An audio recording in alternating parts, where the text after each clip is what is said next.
Bonjour à toutes et à tous et bienvenue. Merci de nous rejoindre pour ce nouveau numéro de votre émission de débat politique. La Guinée sort officiellement d'une élection présidentielle dont les chiffres continuent de susciter interrogations, débats et controverses. Un scrutin remporté par Mamadi Doumbouya avec 86,72% des suffrages exprimés pour un taux de participation annoncé de 86,42% des chiffres impressionnants pour un taux de participation annoncé. Alors, presque sans précédent, mais qui divise profondément l'opinion publique guinéenne. Car au-delà des résultats proclamés, une question demeure centrale. Cette élection a-t-elle réellement permis une compétition politique ouverte, pluraliste et équitable? Plusieurs acteurs politiques ont été recalés en amont du processus électoral, privés de la possibilité de se soumettre, en tout cas, au verdict des urnes. Parmi eux, notre invité de ce jour, M. Sadio Barry. Alors, M. Sadio Barry, nous recevons aujourd'hui un leader politique, candidat recalé à cette présidentielle et voix critique du processus électoral, un acteur qui, loin des postures, en tout cas radicales, défend une ligne singulière, celle de la collaboration politique qu'il estime nécessaire pour la stabilité et l'avenir du pays. Alors, M. Sadio Barry soutient. Alors, notamment que le nouveau président devrait ouvrir le jeu politique et travailler avec certains figures de l'opposition, en particulier un candidat, Dr Faya Milimoro, arrivé en troisième lors de cette élection. Alors, derrière M. Abdoulaye Baldé. Alors, pourquoi ce choix? S'agit-il d'un pragmatisme politique, d'un calcul stratégique ou d'une véritable vision de la réconciliation nationale? La collaboration avec l'opposition est-elle une solution pour gouverner ou un risque de récomposition démocratique dans un contexte marqué par la défiance, la frustration d'une partie de la classe politique et les attentes fortes de la population. Ces débats méritent d'être posés sans tabou, sans complaisance, mais avec responsabilité. C'est tout l'enjeu de cette émission. Alors, Monsieur Sadio Barry, bonjour et bienvenue dans cette émission et merci d'avoir accepté notre invitation. Bonjour, euh, Monsieur DS, on vous appelle comme ça. Oui, oui. Et bonjour à vos auditeurs et à nos millions de compatriotes à travers le monde. D'accord. Alors, tout d'abord, on va commencer par la toute première question. C'est, Monsieur Sadio, vous avez été recalé lors de la dernière présidentielle. Alors, comment avez-vous personnellement vécu cette exclusion du processus? Aussi, avec le recul, estimez-vous que votre mise à l'écart relève davantage d'un problème juridique, politique ou stratégique? Merci pour la question. Je crois qu'on a déjà eu avant à parler de cette histoire de recalage. Et le recalage de ma candidature a été une riche expérience pour moi. Certes, il a été administratif, juridique et stratégique en même temps, s'inscrivant dans la logique d'écarter tous les candidats sérieux qui pourraient menacer une victoire du candidat du CNRD, du régime en place. Mais j'ai aussi fait objet de trahison de la part des gens en qui je faisais confiance.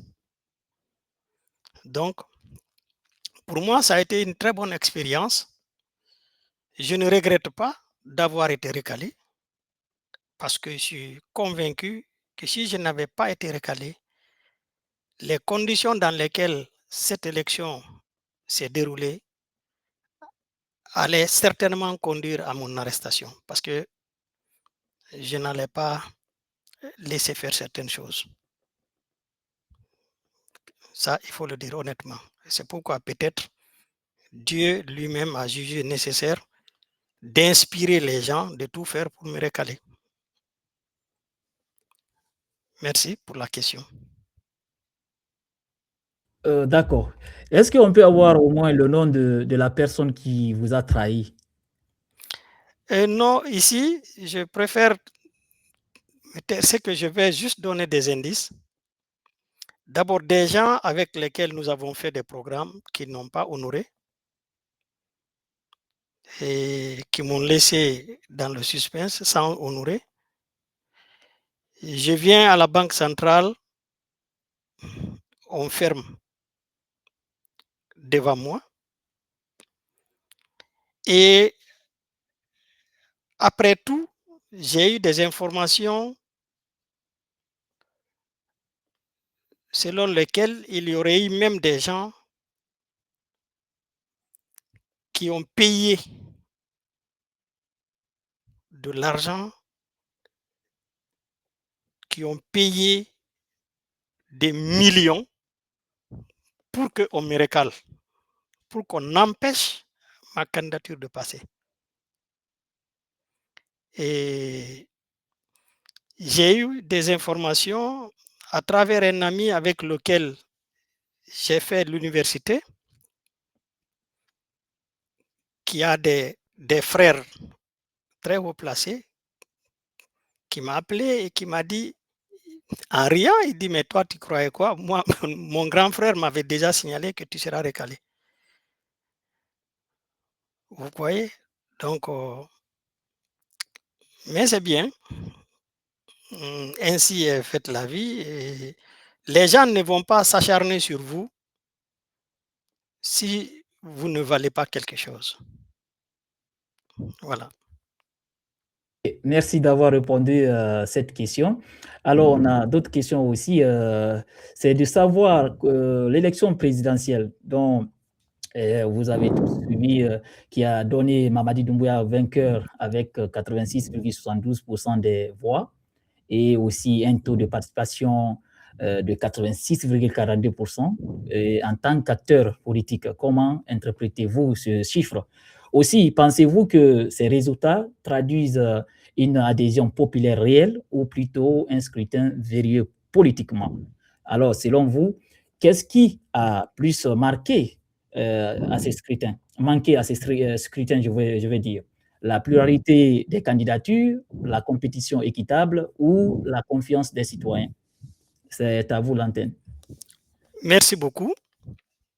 Et permettez-moi d'abord de commencer par le point le plus important, c'est-à-dire une information, c'est pour que les auditeurs comprennent l'enjeu de la situation et les réponses que je vais donner.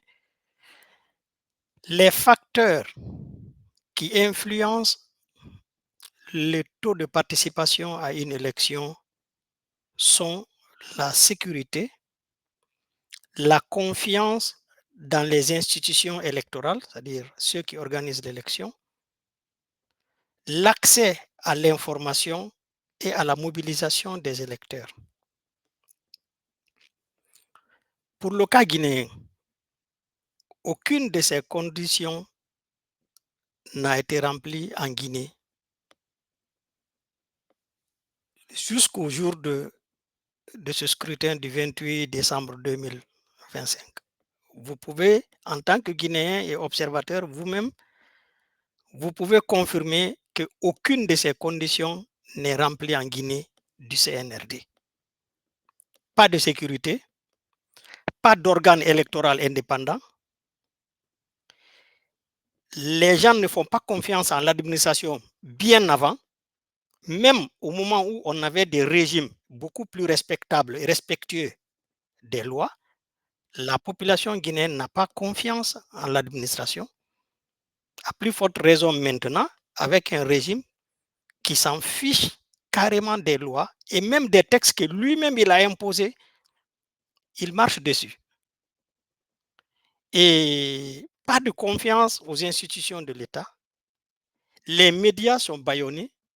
Les journalistes qui craignent pour eux et leurs familles s'autocensurent. Les électeurs sont démobilisés par l'appel de tous les grands partis traditionnels et des organisations influentes de la société civile au boycott. Et vous savez, en Afrique, en général, les taux de participation aux élections sont souvent inférieurs à ceux des pays développés. Tout le monde le sait. Où la crédibilité des scrutins est quand même assurée. Les taux de participation en Afrique sont inférieurs aux taux de participation en Europe. Par exemple, selon les données de 2024, c'est-à-dire en fin 2024, selon les données internationales, le taux de participation moyen en Afrique est de 60,26%, ce qui est légèrement inférieur à la moyenne mondiale, qui est 61%. Dans le monde entier, le taux de participation en moyenne, c'est 61%. Et là, on estime qu'il y a eu une grande mobilisation électorale. Cependant, il y a des variations importantes entre les pays. Et par exemple, le taux de participation élevé que l'on a connu en Afrique, c'est aux Seychelles, où on a eu 91%, Sierra Leone, où on a eu 89%, Libéria, où on a eu 89%. Et vous le savez pourquoi?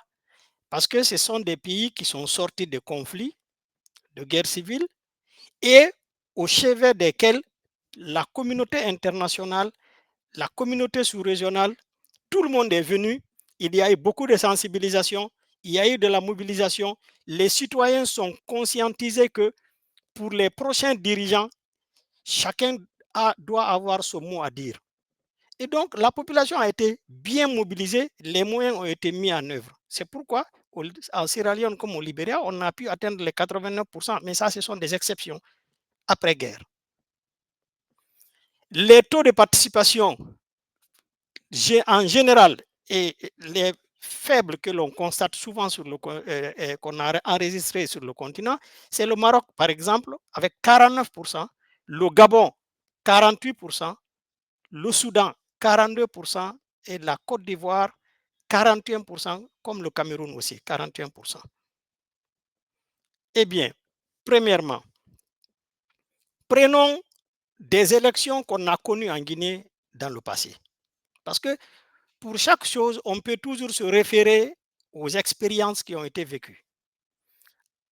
L'élection présidentielle guinéenne de 2010, nous le savons tous, cette élection a été organisée avec une CENI indépendante, une assistance internationale, africaine et internationale.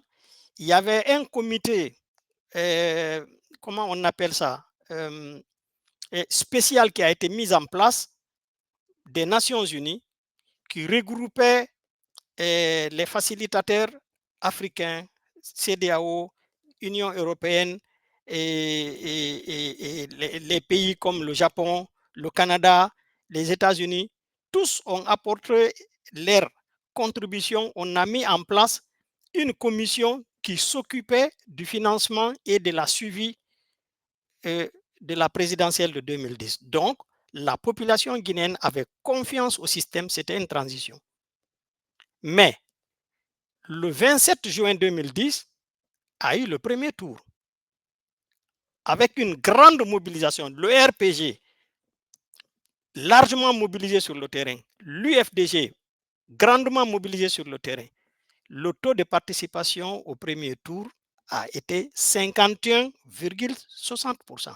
51,60% au moment où toute la Guinée a été largement mobilisée, la sécurité est assurée, personne n'a peur, tout le monde veut participer. 51,60%. Alors, la plus grande mobilisation et campagne électorale de 4 mois, on a fait 4 mois entre le premier tour et le deuxième tour. 4 mois de mobilisation. Et l'enjeu a même été régionalisé. Alpha a essayé de mobiliser les 3 régions pour faire bloc et alliance contre la région du Fouta. Et donc, la région du Fouta, en réaction, s'est mobilisée avec force pour pouvoir faire la balance. Le second tour a eu lieu le 7 novembre 2010. Eh bien, Alpha Condé a été déclaré vainqueur du second tour par quel chiffre? 52,52% des voix, avec un taux de participation record qu'on a dit en Guinée, 67,87%.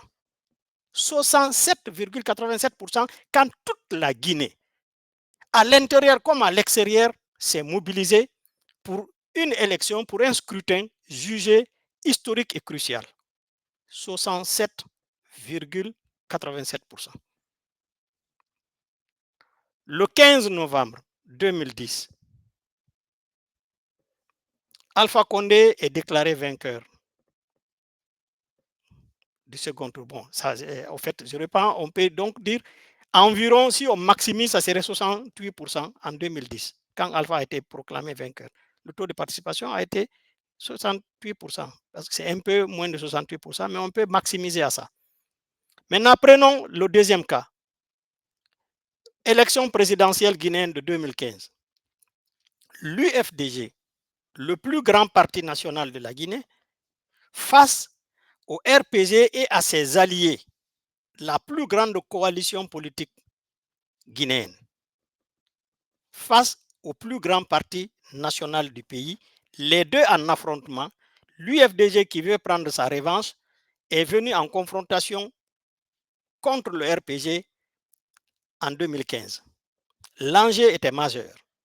Alpha Condé tente de fédérer réellement les 3 régions derrière lui à coup d'alliances, de décrets, de postes distribués, des pouvoirs partagés de distribution massive d'argent aux populations. Le Fouta, mis au défi, se mobilise à son tour intégralement pour renverser la balance. Cela conduit à une participation record historique. On peut être d'accord là-dessus. Eh bien, le 11 octobre 2015, Alpha Condé est déclaré vainqueur du second tour par 57,84% des voix, avec un taux de participation jugé encore plus record de 68,44%. 68,44%.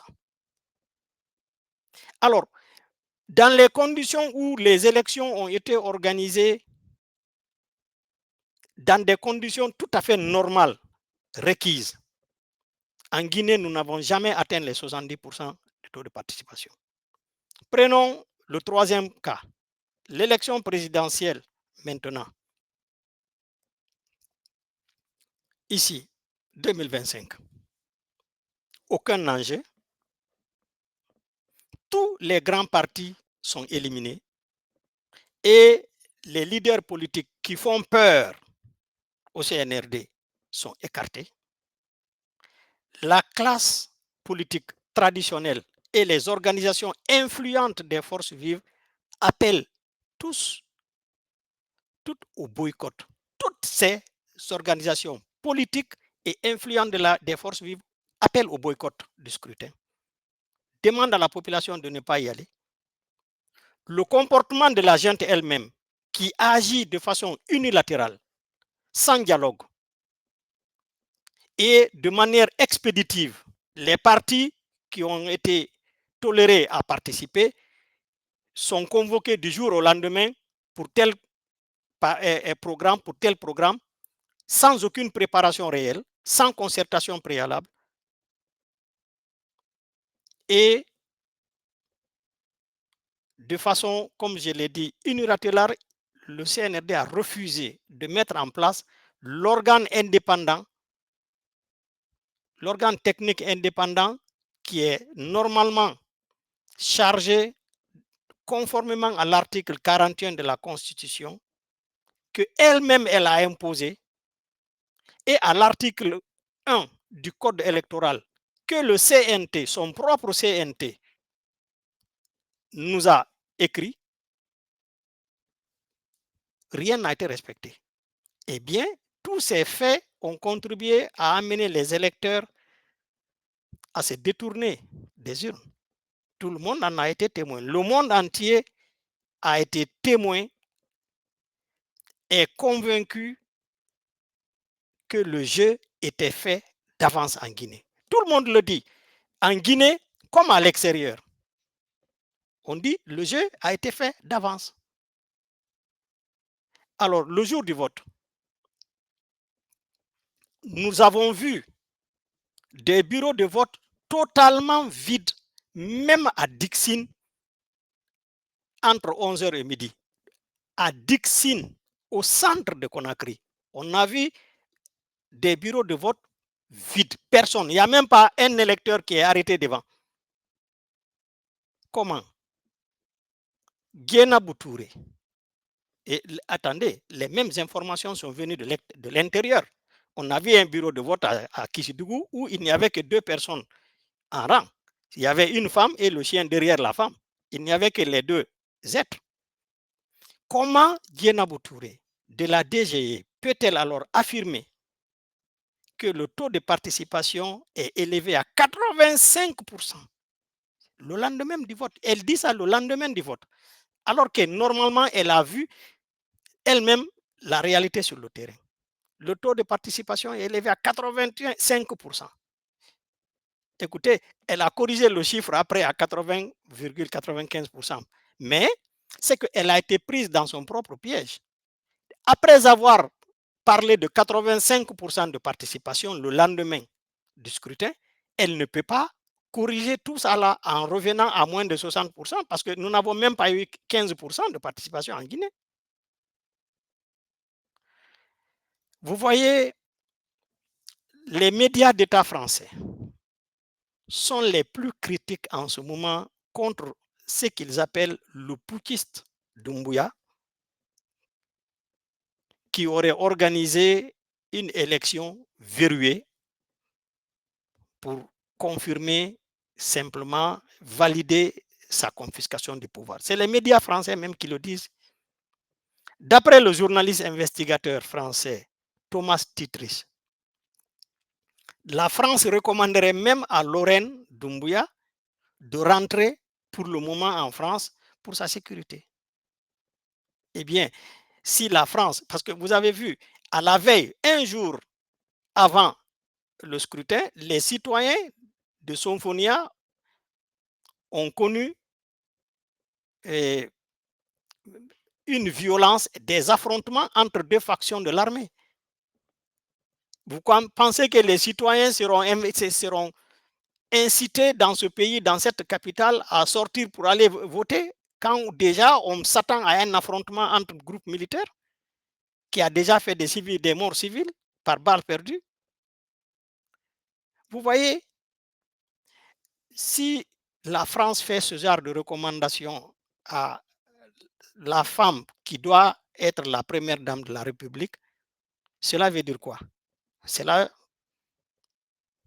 veut dire que la France s'attend à une détérioration de la situation, au moins selon les renseignements français. Et les événements et les assassinats des militaires forestiers pourraient nous conduire au pire en Guinée, vous le savez. Ce qui est en train de se passer, honnêtement, ce régime est difficile à soutenir. Ce qui explique aujourd'hui le recul peut-être de la France. Et M. Doumbouya a été poussé à l'erreur par ceux qui l'ont incité à commettre le parjure. Les arguments étaient que le peuple, c'est le peuple qui veut de lui, c'est le peuple qui réclame qu'il se maintienne au pouvoir. Mais l'élection du 28 décembre 2025 a apporté la preuve effroyable du contraire. Malgré les chiffres officiels, les montages de la DGE ont même contribué normalement à le développer davantage, parce que quand le monde entier voit que les bureaux de vote sont complètement déserts et la DGE affirme qu'il y a eu une participation, un taux de participation de 80 et quelques pourcents, ça discrédite qui ici? Ça discrédite l'État guinéen et en premier lieu le président de la transition. C'est lui qui est garant normalement de la réussite de cette transition, du déroulement correct de la transition. Les organes que lui-même il a nommés, quand ces organes se prêtent à ce genre de magouille et d'insolence, de mensonges insolentes, flagrantes, mais naturellement, c'est lui qui est discrédité. À cela, maintenant, il faut ajouter deux choses. Les manquements flagrants aux lois, aux droits de l'homme et aux provocations constantes de confrontation avec un groupe de l'armée régulière. Les démarches juridiques qui ont été entamées par plusieurs structures communautaires guinéennes, politiques et de la société civile contre le régime et les contrats d'exploitation minière à long terme qu'il a signés sans concertation nationale ni transparence aucune. Tous les contrats que le CNRD a signés, ces contrats sont des contrats qui partent au-delà des années, des dizaines d'années après la transition, alors qu'ils n'ont pas été élus. Ils n'ont pas de légitimité ni de légalité juridique pour signer ce genre de contrat, engager l'avenir du pays à long terme. Et il n'y a aucune transparence. Il n'y a pas de concertation nationale. La classe politique n'est pas informée. Les documents, les contrats, personne ne connaît le contenu. Eh bien, face à tous ces scandales, Paris, la France ne peut que prendre vite ses distances d'un tel régime pour ne pas en subir les conséquences dramatiques comme ce qui s'est passé au Mali, et au Burkina et ailleurs. malheureusement. Vous avez fini? Ok. Autre question encore. Vous avez soutenu que, comment on appelle ça, docteur Faya. Oui. Allô? Oui, Vous oui, je m'entendez? branchais. Le téléphone mon ordinateur est déchargé. Je branchais. D'accord. Oui. D'accord.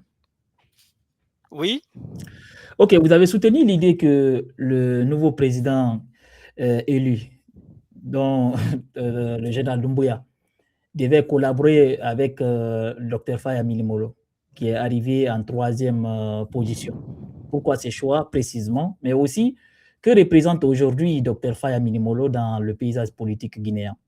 Une opposition morale, une alternative crédible ou un partenaire de transition? Et aussi, la dernière, c'est cette collaboration doit-elle être institutionnelle, politique ou simplement consultative? Vous savez, je dois d'abord préciser ici, c'est-à-dire il vaut mieux parler de participation. Le mot là est beaucoup plus approprié que collaboration. Voilà le problème.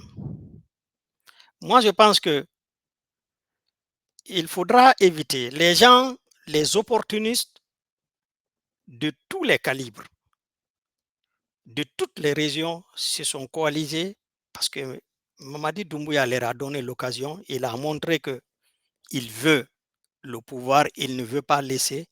Il est prêt aussi à tout donner pour ça. Il l'a montré. Alors, tous les tordus de la République se sont réunis pour venir lui faire croire que le peuple là, il est l'homme providentiel, il faut qu'il garde le pouvoir. Si tu cèdes le pouvoir aux politiciens, le pays, ils vont ramener le pays encore à la situation d'avant, alors que la situation d'avant est meilleure à celle qu'on a connue pendant les 4 ans de lui, Mamadi Doumbouya et son CNRD. Mais maintenant, le danger ici, c'est quoi? C'est de laisser Mamadi Doumbouya, qui a la force. Nous le savons tous, il a été candidat parce qu'il a la force. Il a été proclamé vainqueur parce qu'il a l'appareil de l'État en main et par la force. Aujourd'hui, nous n'avons pas de moyens de l'amener à la raison ou à faire ce qu'il faut en nous mettant loin. Le monde est dans une situation très dangereuse. À mon avis, si Mamadi Doumbouya a coûte que coûte voulu confisquer le pouvoir en Guinée, eh bien, moi, je le conseillerais humblement de se débarrasser maintenant de ces groupes d'opportunistes qui sont venus autour de lui et de partager le pouvoir, de déléguer une partie du pouvoir, les compétences que lui, il n'a pas, d'essayer de déléguer cela à des hommes intègres. S'il veut vraiment que la Guinée s'en sorte. Et c'est pourquoi cette collaboration doit être, à mon avis, institutionnelle. Si Mamadi Doumbouya veut tirer un profit significatif de la collaboration en question et dans l'intérêt du pays. Il est dans le paysage, c'est-à-dire Faya, est dans le paysage politique guinéen actuel, un des rares hommes politiques capables de dire la vérité au président, faire cesser les pratiques qui ternissent l'image du pays et qui compromettent lui-même le chef de l'État. Parce que tout ce qui est en train de se passer comme ça, là, aujourd'hui, il a la force. Aujourd'hui, la Cour suprême, toutes les juridictions guinéennes sont dans ses bottes. Mais écoutez, on a connu ça au Burkina. Blaise Compaoré, il a eu le contrôle de l'État pendant 28 ans. Mais le même État s'est retourné contre lui. Alors, il est très fort aujourd'hui. Demain, il peut se retrouver sur le banc des accusés. C'est pourquoi, moi, je le conseille de chercher à travailler avec des hommes intègres qui ne sont pas des opportunistes, qui ne sont pas des profiteurs, qui ont pu avoir le courage de risquer. Parce que faire ce que Faya a fait en Guinée en ce moment, c'est vraiment être courageux et sacrifier sa vie parce qu'on a du souci pour son pays. C'est ce que Faya a fait. Eh bien, moi, je le conseillerais de faire en sorte qu'il puisse écouter et travailler avec un homme comme Faya. Faya jouira beaucoup plus de respect et offrira une meilleure crédibilité au régime sur le plan tant national qu'international. C'est l'homme qui peut et qui va défendre les valeurs, répondre aux aspirations des populations. C'est ma conviction. Je pense que la question, elle est répondue parce que je voulais ajouter aussi quelques mots concernant ça.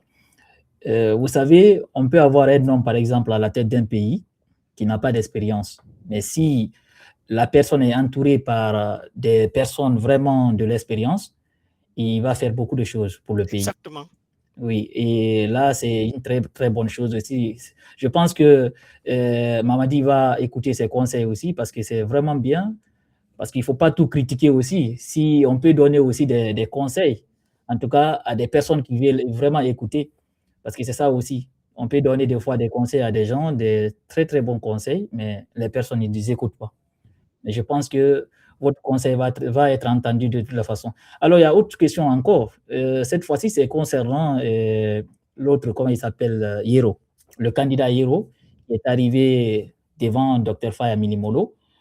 Mais vous avez dit tout à l'heure là que le général Doumbouya doit collaborer avec Dr Faya. Voilà. Selon vous, Faya incarne davantage une option de collaboration que lui, en parlant de Hiro Baldé. Oui, mais Est-ce aussi une question de ligne idéologique, de cohérence politique ou de crédibilité démocratique, comme ce que vous avez dit tout à l'heure?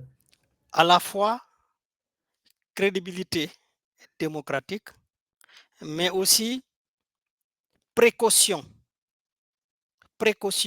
de limiter les dégâts et d'avoir un bilan qui ne va pas se retourner contre lui demain. Vous avez observé les campagnes, non? Qui, parmi les 8 candidats, a fait figure d'un véritable opposant à Mamadi Doumbouya, honnêtement? Qui a dénoncé les failles? Qui a eu le courage de dire ce qui ne va pas? Qui a eu le courage d'incarner ici les aspirations des populations guinéennes? Qui? Si ce n'est pas Faya, c'est lui.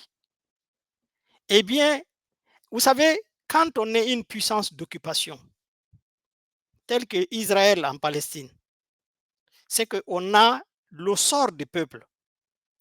Dans beaucoup de choses, c'est vous qui êtes responsable. Mamadi Doumbouya, je le dis, il n'est pas élu président de la Guinée, il est une puissance d'occupation de la Guinée. Il occupe la Guinée par sa force. De fait, il est le président, il est le chef de l'État, il s'est imposé, d'accord. Mais il a le devoir d'offrir alors, de garantir à la Guinée le minimum qui fait d'un pays un État. Il a l'obligation de garantir ça à la Guinée.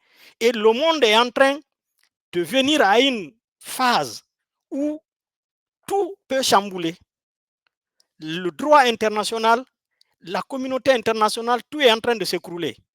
Nous avons besoin en Guinée d'encadrer et de protéger l'État et des populations guinéennes. Alors, Mamadi Doumbouya a aujourd'hui cette responsabilité. Qui peut l'aider à assurer ça dans l'intérêt des populations? Ce n'est pas tous les démagogues qui sont avec lui là. Ils ont tous participé et contribué même à la détérioration de la situation sécuritaire et de tout ce que nous sommes en train de connaître. C'est à cause de ça que moi, je me suis dit que la personne qui peut aujourd'hui, pour le moment, sur le terrain, crédibiliser l'État guinéen, on n'en a pas plus que Faya. Parmi ceux qui sont présents, parmi ceux qui ont été candidats Ce que le gouvernement guinéen a toléré, ce que le gouvernement a dit, bon, eux, on peut accepter qu'ils soient candidats avec nous. Parmi eux, le seul qui peut les aider vraiment, à mon avis, c'est Dr Faya. Tout dernièrement, là, vous avez assisté au désistement de Hiro Baldé. Hiro Baldé qui avait en tout cas déposé, je ne sais pas comment on appelle, si c'est un recours aux côtés de la Cour suprême afin d'annuler les résultats issus de cette élection. Mais par après, encore, on a vu que ce dernier avait encore adressé une autre lettre où il a désisté à sa demande. Comment interprétez-vous cette attitude de M. Hiro Baldé?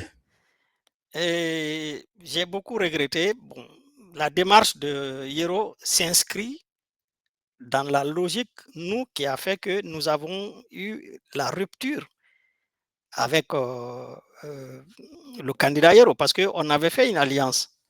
Mais on a constaté que il voulait s'inscrire dans une démarche qui ne fâche pas, une démarche, il veut pas que le CNRD se fâche, il ne veut pas que Mamadi soit en colère, mais il est dans la même logique. Vous comprenez? Et moi, je trouve ça quand même dommage. Parce que je vais vous dire une chose. Même si vous aimez quelqu'un ou vous soutenez quelqu'un, faites au moins qu'il ait du respect pour vous. Vous participez à des élections. On bloque vos représentants dans des bureaux de vote. Tout le monde voit, vous-même vous avez été témoin que les bureaux de vote, il n'y a même pas eu une participation de 15%. Tout le monde le voit. L'organe qui organise l'élection vient dire qu'il y a eu 85% de participation. Et tous les manquements qui ont été enregistrés, parce qu'il y a même des représentants de Faya qui ont été des représentants dans les bureaux de vote de Faya qui ont été mis en prison pendant le déroulement des élections, et au lieu de les laisser observer, on les a mis carrément en prison. Et Hiro ne peut pas ignorer ça, parce qu'ils étaient là-bas, ces représentants aussi sont sur le télé, ils voient ce qui se passe. Et comment, quand ils engagent le recours, moi si j'étais dans ce processus, même si les miens n'ont pas été touchés, dès lors qu'on a pris des observateurs, on les a mis en prison, j'allais moi-même porter le problème, c'est-à-dire je contesterai ces résultats et les taux qu'on a déclarés, je vais le faire. Que la Cour suprême, nous connaissons tous la Cour suprême, que la Cour suprême prenne cela en compte ou pas, l'essentiel est que les candidats qui ont accompagné le processus, que eux, ils le signalent et que le monde entier le remarque. Comme ça, les chiffres là n'allaient pas servir de référence à la communauté internationale. Mais dès lors que aucun des partis politiques, aucun des candidats n'a contesté le mensonge flagrant, ils ont tous alors participé à ce mensonge. Mais regardez la CEDEAO, la communauté internationale, tous les diplomates, parce que les diplomates, par définition, c'est des démagogues. Tous, maintenant, après, félicitent Mamadi Doumbouya pour son élection, parce qu'ils ont vu que sur le terrain en Guinée, personne ne l'a contesté. Si personne ne conteste le mensonge flagrant, le monde s'en félicite. Et malheureusement, ceux qui ont participé à ces élections et la personne qui était la mieux placée pour faire comprendre à Mamadi Doumbouya, attention, les prochaines élections doivent être organisées un peu mieux. Quand même, quand la magouille, quand l'injustice est trop flagrante, ce n'est pas bon. Au moins, c'est cet enseignement qu'il aurait pu donner au régime. Mais non, on a fait comprendre au pouvoir qu'ils peuvent faire ce qu'ils veulent. Vous voyez, non, ils prévoient déjà les élections législatives au mois de mai, sans concertation avec personne. On est très mal barré en Guinée. Oui, parce que même moi, j'avais quand même dit ça à l'époque. J'ai dit M. Hiro devait en tout cas poursuivre l'affaire jusqu'à résultat final, même Voilà. si il sait que ça va être la même chose, mais il devait quand même poursuivre ça quand même jusqu'à ce que la Cour suprême tranche. Alors, une autre question aussi dont j'aimerais vous poser, c'est concernant le président élu. Pensez-vous que aujourd'hui il a l'obligation politique et morale d'ouvrir son pouvoir à d'autres forces? et aussi une collaboration avec l'opposition ne risque-t-elle pas, selon certains, de servir de caution démocratique à un pouvoir déjà installé? Où, où placez-vous en tout cas la limite entre dialogue politique utile et compromission dangereuse? Oui, par rapport au premier point, vous savez, s'il a l'obligation politique et morale d'ouvrir son pouvoir à d'autres forces, mais naturellement, s'il ne le fait pas, il n'aura ni stabilité, ni longévité à la tête du pays. Ça, je vous le dis. Il n'aura pas de stabilité, il n'aura pas de la paix. Et donc, c'est soit il va continuer, il sera obligé de tuer massivement pour continuer à contrôler la situation, ou bien on viendra à bout de lui. Donc, il ne peut avoir ni la stabilité ni la longévité s'il ne le fait pas. Le pouvoir, on peut le gagner par la force, mais il se gère par la politique et la diplomatie. Vous pouvez conquérir le pouvoir par la force, mais vous ne pouvez pas le gérer par la force.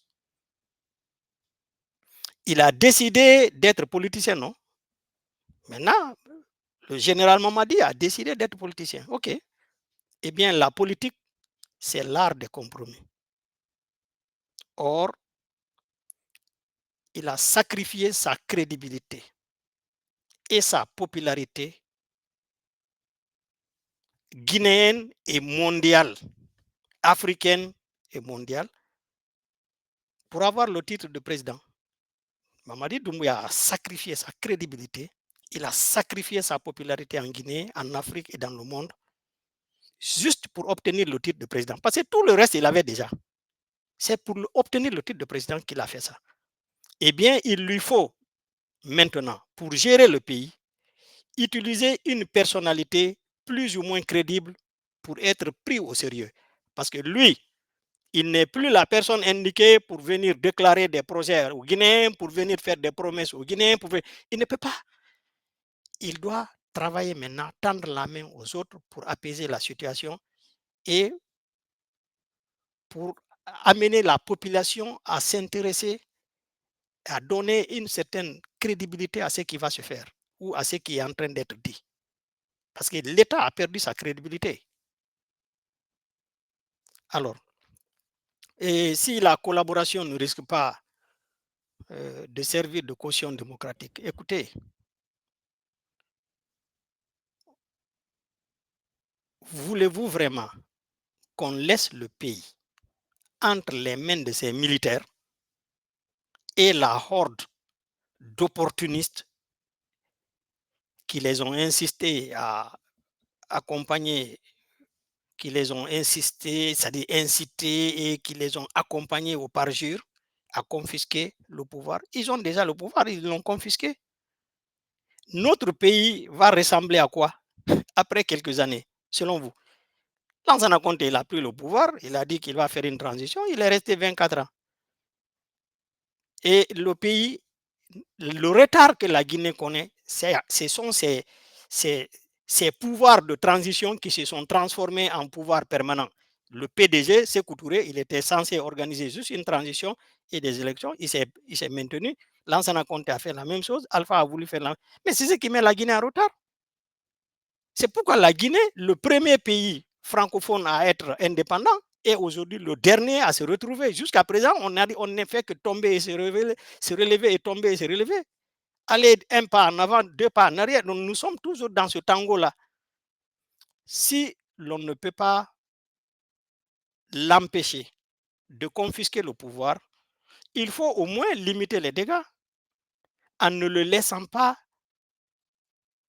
les personnes tordues, en ne laissant pas les personnes tordues gérer seul le pays avec lui et à tous les niveaux. Mais si on le fait, dans quelques années, on se retrouvera devant une Guinée ruinée. Si, entre-temps, il n'y a pas de... le pays n'est même pas disloqué. Parce que, à l'allure des choses, si ça continue comme ça, il y a de très fortes chances qu'il y ait des affrontements, des conflits en Guinée. Alors, il revient au chef de l'État d'agir maintenant dans l'intérêt national en créant un climat de rassemblement et de dialogue. Sinon, certains vont détruire quand d'autres sont en train de construire. Vous voyez, certains vont commencer à construire, mais comme ils ont confisqué le pouvoir, ils veulent gérer sans partage et puis avec une dictature féroce dans la répression, mais les autres seront en train de détruire. Quand eux, ils vont construire, d'autres vont détruire. Et nous sommes alors dans un cycle de recommencement perpétuel. Ok, d'accord. Comme vous le savez tous, on vient de sortir d'une transition longue et controversée. Alors, peut-on réellement parler de réconciliation sans une opposition forte et intégrée? Et aussi, à vos yeux, quels sont les 3 chantiers prioritaires que le président élu devrait confier ou partager avec des acteurs de l'opposition? Et bon, si vous permettez, nous pouvons un peu, parce que comme on parle de possibilité de travail ensemble, de collaboration et tout ça là, il faudrait quand même qu'on parle un peu des limites entre dialogue politique et compromission dangereuse là. Parce qu'en Guinée, dès que on parle de dialogue, si vous participez, certains pensent que eh bien, vous êtes compromis, vous partez pour la compromission pour gagner votre part. Moi, je pense que celui qui s'est imposé au pouvoir, Mamadi Doumbouya, il doit tout faire pour organiser un dialogue et partage politique. Mais c'est une question très pertinente, cette question de compromission, de compromis, compromission, dialogue, partage. Mais un dialogue ne peut être constructif que si l'objectif visé n'est pas de valider une décision prise d'avance par la partie qui est forte, c'est-à-dire celui qui est au pouvoir, il dit bon, on va faire le dialogue, mais il prend des décisions pour que la communauté internationale dise que c'est tout le monde qui a décidé, il convoque un dialogue et au préalable, il a déjà des résultats, les gens doivent simplement venir s'aligner derrière ça. Si c'est ça, ça ne pourra que gâter davantage. Parce que c'est ce qu'on a connu. Vous savez, quand on partait au dialogue à Kindia, Dansa Kourouma organisait à la veille, il convoquait certains partis pour partager les postes et les interventions, qui doit intervenir dans quel cadre et comment. Il faisait ça avant qu'on se retrouve là-bas à Kindia pour le dialogue. Vous comprenez? Si c'est comme ça, ce n'est pas la peine. Et vous m'excusez, on peut revenir à la question que vous posez. Ok, comme vous avez répondu à cette question, il y a une autre question aussi. C'est concernant, comment on appelle ça, si vous aviez été candidat accepté, quelle aurait été votre principale rupture avec le système actuel?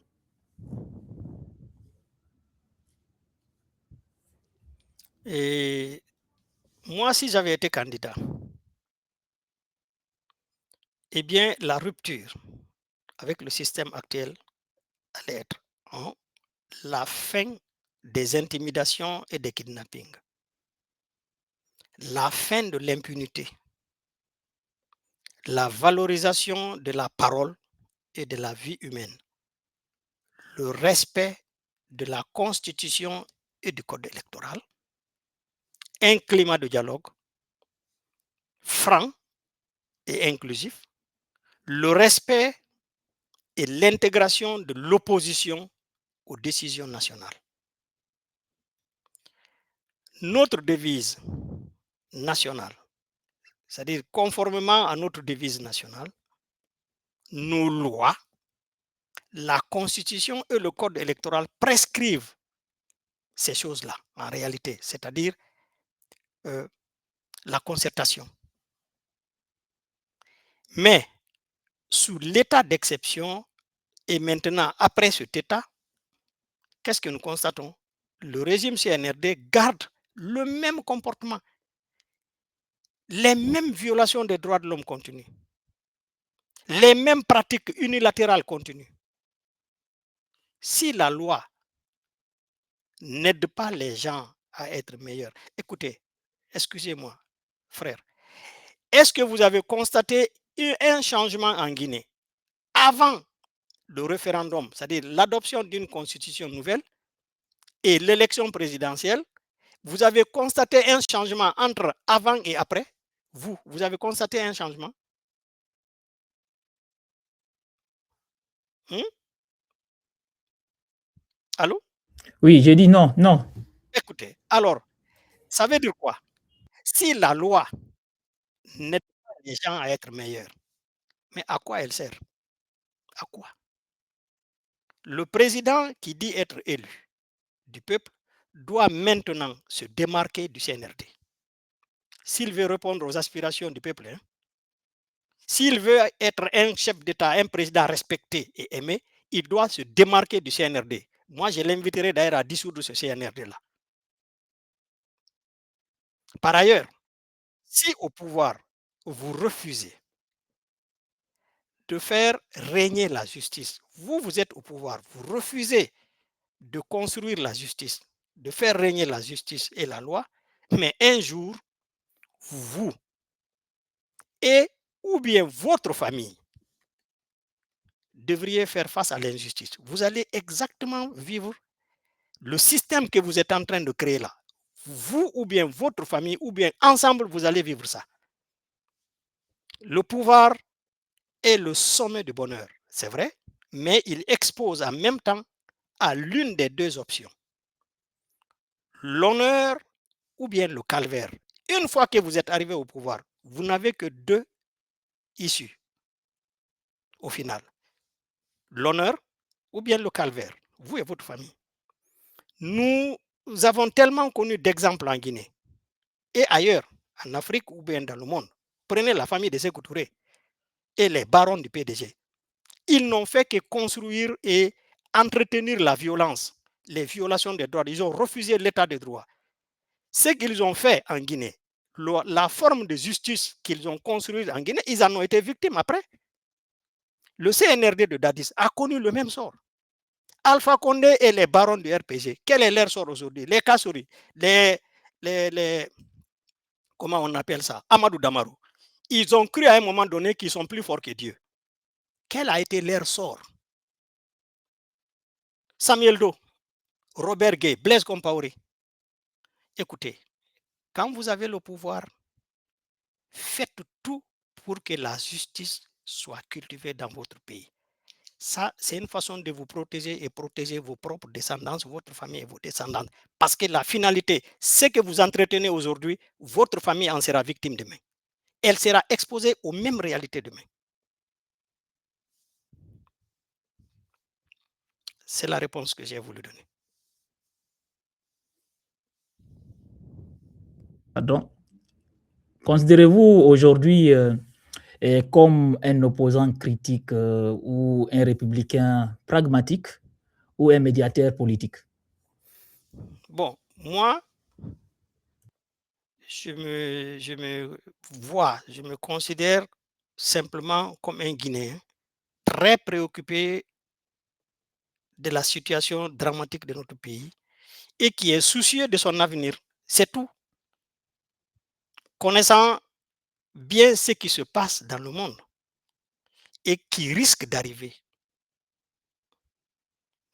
pour moi, nous devons faire attention, faire tout pour que notre Guinée retrouve le chemin, soit sur le chemin. Maintenant là, quand le monde va commencer à balancer de gauche à droite, que nous ayons un minimum d'équilibre. C'est ça, c'est mon souci, c'est tout. Ok. Enfin, quel est votre message que vous voulez adresser aux Guinéens qui se sentent exclus du jeu politique comme vous l'avez été?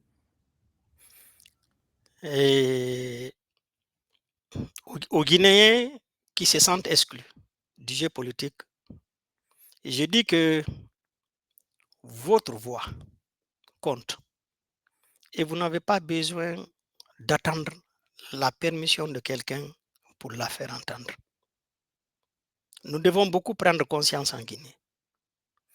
Le 28 décembre 2025, nous avons connu un processus électoral profondément vicieux, marqué par des violations flagrantes, graves, répétées et systématiques de la Constitution, du Code électoral et des principes fondamentaux de l'État de droit.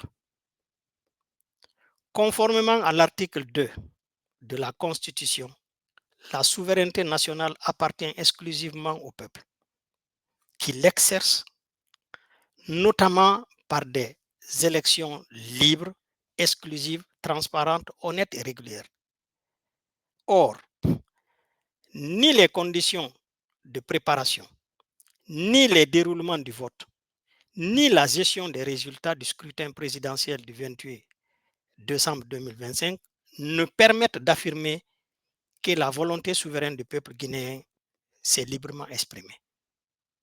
Plus grave encore, nombreux de Guinéens et de Guinéennes ont été injustement exclus du processus électoral en question, censé mettre fin à la transition à travers des dysfonctionnements partisans persistants au niveau du fichier électoral, des entraves à l'enrôlement, des radiations arbitraires et l'impossibilité matérielle pour beaucoup de citoyens d'exercer leur droit de vote. Ces exclusions massives constituent une violation grave du principe constitutionnel de l'universalité du suffrage et a vidé le scrutin de sa substance démocratique. Ce qui est encore plus révoltant et profondément inquiétant, c'est que la junte, qui a ainsi confisqué le pouvoir exécutif, reprend son offensive pour se donner le contrôle de l'intégralité du pouvoir législatif dans les mêmes conditions au mois de mai prochain.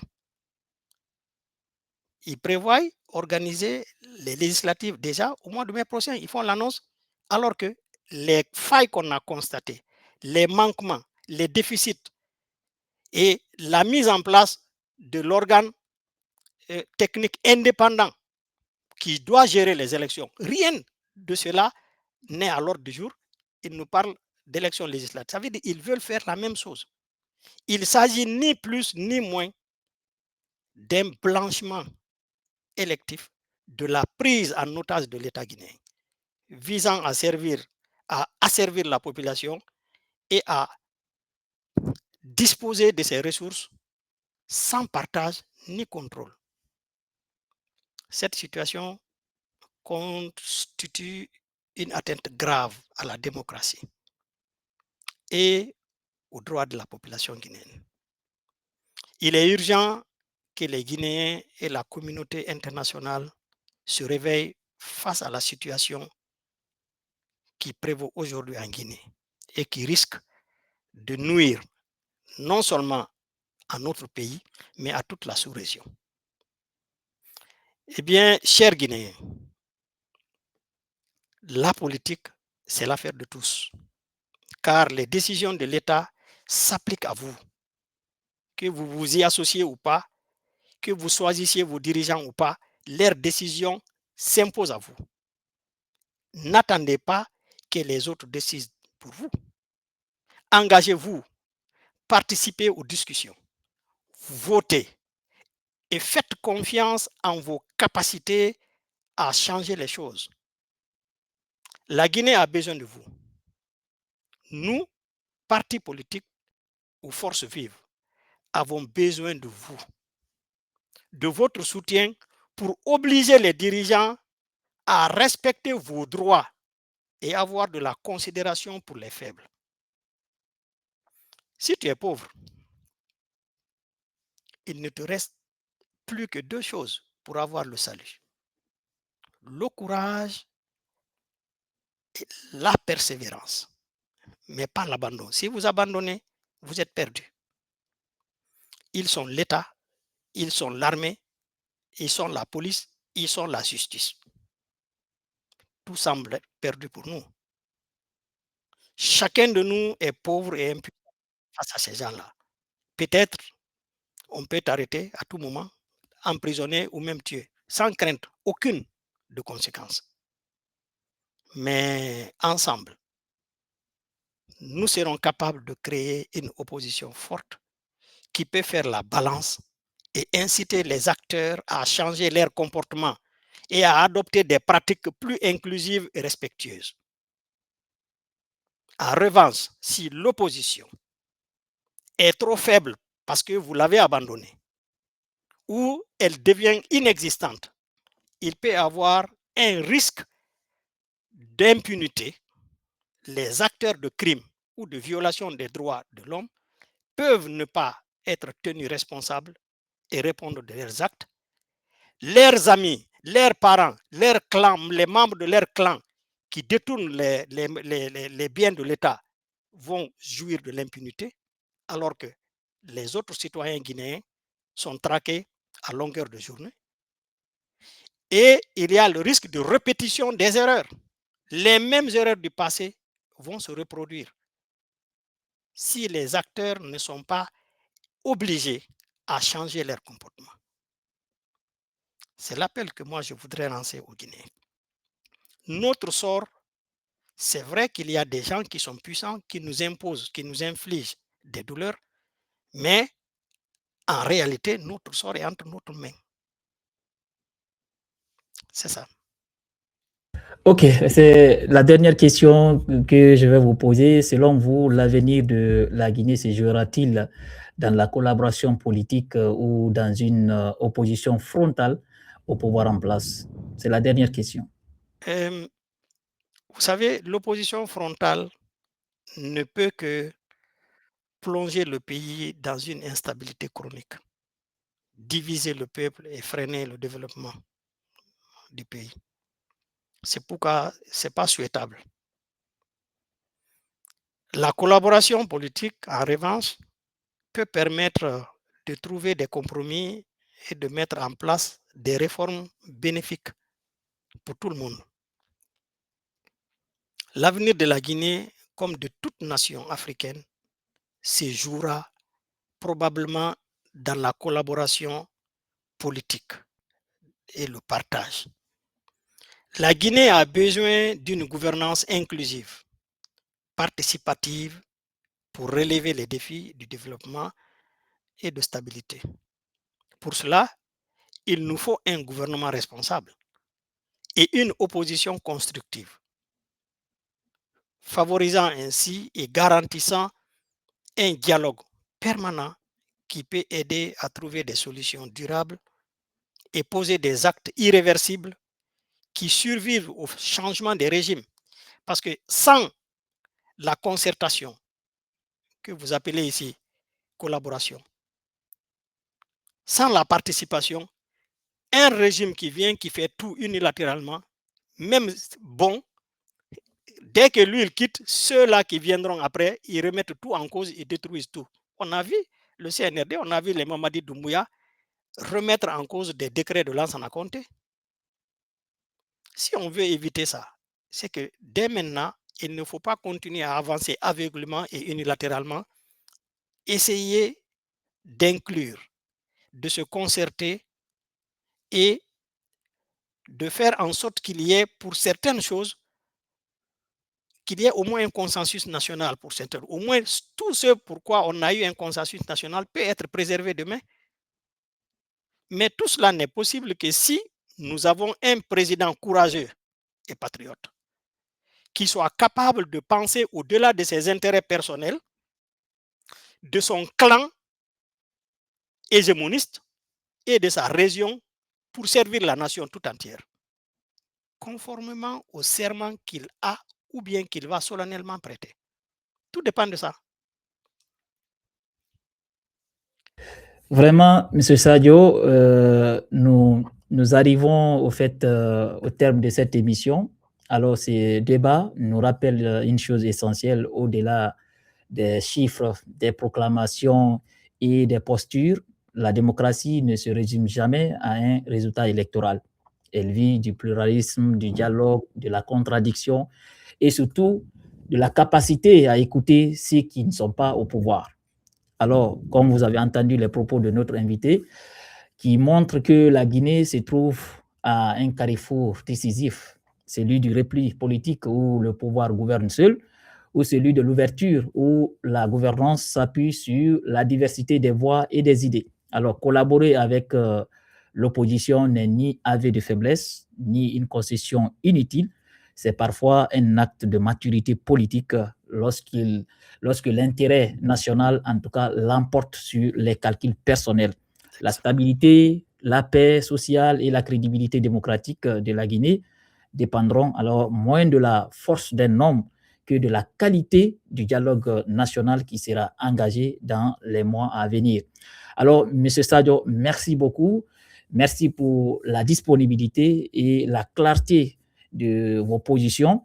Merci à tous les téléspectateurs et auditeurs qui, en tout cas, qui nous suivent partout dans le monde, et à d'autres même qui vous félicitent à travers les commentaires.